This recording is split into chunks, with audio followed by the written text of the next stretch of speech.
আজ বানিয়েছিলাম সর্ষে পোস্ত পমফ্রেট, যেটা খেতে খুবই ভালো হয়েছিল। দেখতেও কত সুন্দর হয়েছে, ঠিক দেখতে যেমন সুন্দর খেতেও তেমন ভালো হয়েছিল। তো তার জন্য প্রথমে আমি পমফ্রেট মাছগুলোকে ভালো করে একটু ভেজে নেব। আমি বেশি তেলে ভাজি না, কারণ আমি যখন মাছটা রান্না করব তখন একটু বেশি তেল দেবো, এই জন্য ভাজার সময় আমি খুব একটা বেশি তেল দিয়ে ভাজিনি।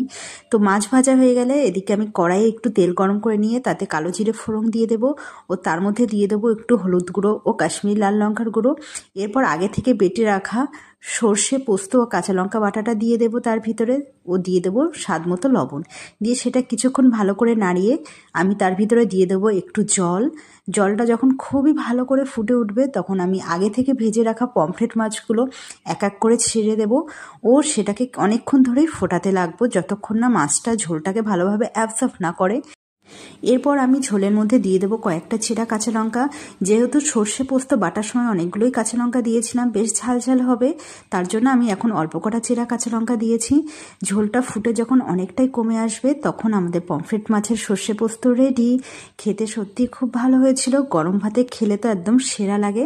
তো দেখা হচ্ছে নেক্সট ভিডিওতে। এই ভিডিওটা ভালো লাগলে লাইক কমেন্ট দিয়ে দিও। So tata.